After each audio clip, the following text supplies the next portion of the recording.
안녕하세요, 제이제입니다.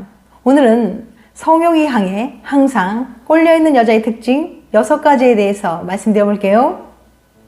구독과 좋아요, 알림 설정까지 해주실 거죠? 그럼 바로 시작할게요.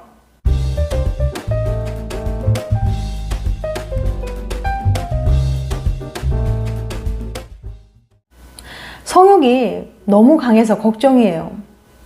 자기 위안을 너무 자주 하는데 괜찮을까요? 매일 밤 성관계 생각밖에 안 들어요. 문제 있는 거 아닌가요? 이런 고민이 생긴 건 잠자리나 성욕에 있어 왕성함과 과함을 나누는 기준이 모호하기 때문일 겁니다. 하버드 대학교의 제니퍼 라이더 박사 연구에 따르면 일주일에 4번에서 5번 정도는 자기 위안을 해도 괜찮다고 해요. 물론 일상생활을 방해할 정도로 너무 자주 하는 건 곤란하겠죠? 아직 확실히 밝혀지진 않았지만 자기 위안을 하루 2-3번씩 과하게 하면 탈모가 올 수 있다는 의견도 있고 다음날 피곤하기도 하니까요. 모든 과한 건 금물이죠. 적당히 일주일에 2번에서 3번 정도 기분 좋게 즐기시는 게 좋을 것 같아요. 연인이나 부부 사이 사랑하는 마음도 중요하지만 성생활은 없어서는 안 될 요소입니다. 하지만 성생활에 과도하게 집착하고 지나치게 성욕이 강해 성생활을 못할 때 극심한 금단 증상을 겪어 일상생활에 방해받는다면 중독을 의심해 볼 필요가 있어요. 학계에서는 왕성함을 넘은 성욕을 일종의 정신적 질환으로 보니까요. 일부 정신의학계에서는 이것을 약물이나 알코올 중독만큼이나 심하게 다뤄야 할 중독성 질환으로 봅니다. 잠자리 중독은 사회적 발생 빈도를 정확하게 조사하긴 어렵지만 전체 성인 인구의 2에서 18%에서 발생한다는 조사 결과가 있습니다. 그럼 성관계에 중독된 사람들에게는 어떤 특징이 있는지 구체적으로 알려드릴게요. 궁금하신 분들은 영상 끝까지 봐주세요. 성욕이 강해 항상 꼴려있는 여자의 특징 6가지.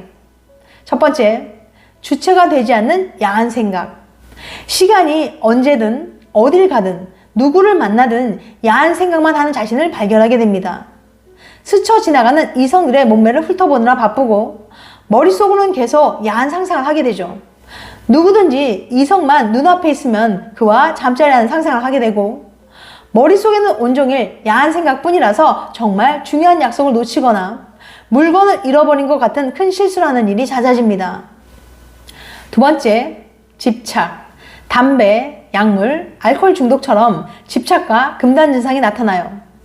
잠자리 중독은 환상이나 각성, 충동의 빈도와 강도가 증가되고 이에 따라 자신에게 이롭지 않은 결과를 가져온데도 불구하고 충동을 억제하지 못해 특정 성행에 집착하는 상태를 말합니다. 온종일 성욕이 들끓고 그 성욕을 어떻게든 해소하지 않으면 예민하고 불안해지죠. 때문에 적당하지 않은 장소에서 몰래 야동을 보기도 해요. 결과적으로 성관계에 대한 집착은 일상적인 업무가 불가능해질 정도일 때 성중독으로 진단합니다. 세 번째, 내성이 생김. 소주 한 병을 매일 한 달 동안 마시면 한 달 뒤엔 한 병 정도는 취하지 않게 되죠. 알코올에 내성이 생긴 거예요.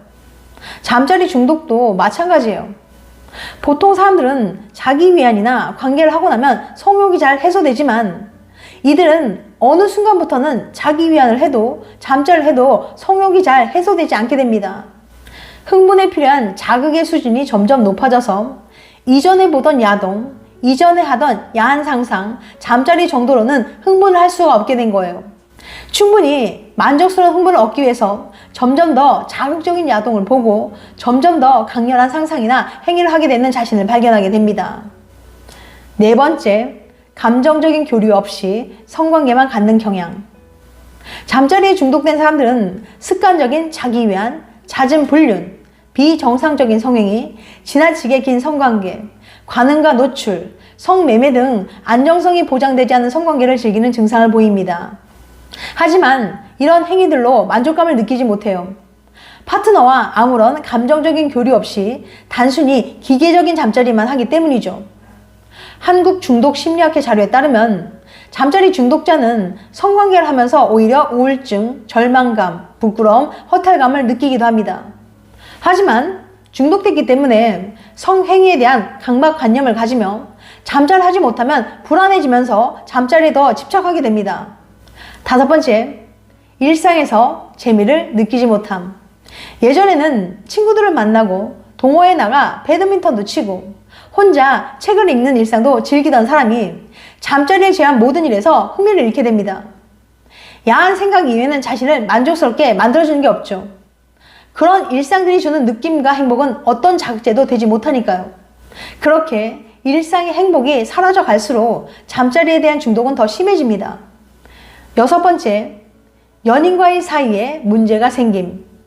이렇게 컨트롤할 수 없을 정도로 심해지면 이전에 누리던 생활을 불가능하게 만들어요. 특히 연애에서도요. 싱글이라면 누군가와 진한 사이가 될 수도 사랑에 빠질 수도 없죠. 오로지 잠자리 생각뿐이니까요. 애인이 있는 잠자리 중독자는 성매매를 하거나 바람을 피우는 경우도 많아요. 이미 익숙해진 애인에게 성적인 흥분을 충분히 얻지 못하거든요. 심한 경우에는 애인과는 잠자리 하지 않고 자기 위안이나 원나잇만 즐기는 경우도 있습니다. 이 6가지 중에서 2-3가지에 자신이 해당된다면 중독으로 향하는 길에 서 있을 가능성이 높아요. 특히 이 영상을 보시면서 스스로 수치심을 느끼셨다면 조심하셔야 됩니다. 본인의 모습을 돌아보면서 큰 수치심을 느끼는 게 중독에 빠진 사람들의 대표적인 특징이거든요. 자신이 하는 행동, 생각들이 부도덕하다는 걸 느끼기 시작하면서 결국 자기 혐오에 빠지고 늘 부끄러움 속에서 살게 되는 거죠. 그 수치심은 곧 자기 파괴적인 성향으로 이어지며 중독 증상을 악화시킵니다. 잠자리 중독은 중독자 개인을 육체적, 정신적으로 피폐하게 할 뿐만 아니라 사회적인 삶과 인간관계마저 모두 잃게 만들어요. 잠자리 중독은 다른 중독증에 비해 재발률이 높고 완치가 어렵습니다. 그럼 어떻게 해야 잠자리 중독을 치료할 수 있을까요? 치료 방법을 알려드릴게요. 1번째, 약물치료 고려해야. 잠자리 중독자들은 스스로가 중독 상태임을 인식할 수 있으며 그러한 사실에 수치스러움도 느낍니다. 하지만 대부분 그러한 사실을 부인하거나 정당화하려고 할 뿐 이를 통제하지 못해요. 잠자리 중독은 환자 스스로가 중독자임을 인정하고 받아들일 때 시작됩니다. 대부분의 중독자들은 이로 인해 일자리를 잃게 되거나 결혼 생활이 파경에 이르렀을 때 또는 자신도 모르는 사이 심각한 범죄를 저지르게 됐을 때 충격을 받고 치료를 시작합니다. 잠자리 중독 치료는 건강한 성생활에 대해 배우게 하는 교육치료나 개인 상담 치료, 우울증 치료제인 프로작가, 항우울제의 일종인 아나프라닐을 이용한 약물 치료로 가족 상담 치료가 복합적으로 병행돼 이루어집니다. 자신의 행동을 고칠 동기가 없거나 자신이나 다른 사람에게 해로운 행동을 할 가능성이 많을 때는 입원 치료가 필요합니다. 2번째, 명상, 운동도 도움. 평소에는 명상, 규칙적인 식사, 운동을 시도하는 게 도움이 됩니다. 심각한 잠자리 중독이었던 30대 초반 영국 남성이 명상을 통해 중독에서 벗어날 수 있었던 사례가 국제행위 중독 저널에 2016년에 게재됐습니다.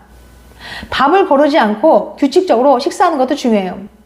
혈중 글루코스가 높으면 성적 자극에 대한 뇌의 반응이 떨어진다는 연구 결과가 성의학 저널에 2018년에 게재됐거든요. 더불어 달리기 등의 운동을 통해 우울감, 불안감, 초조함에서 벗어나는 것이 좋습니다. 그래야 중독에 덜 취약한 상태가 될 수 있어요. 지금까지 성욕이 강해 항상 홀려있는 여자의 특징 6가지에 대해서 말씀드렸어요. 다시 한번 요약해드리면 성욕이 강해 항상 홀려있는 여자의 특징 6가지. 1번째, 주체가 되지 않는 야한 생각. 2번째, 집착. 3번째, 내성이 생김. 4번째, 감정적 교류 없이 성관계만 갖는 경향. 5번째, 일상에서 재미를 느끼지 못함. 6번째, 연인과의 사이에 문제가 생김. 다음엔 더 재밌고 유익한 영상을 찾아뵐게요. 끝까지 시청해줘서 감사합니다. 다음에 또 봬요. 안녕.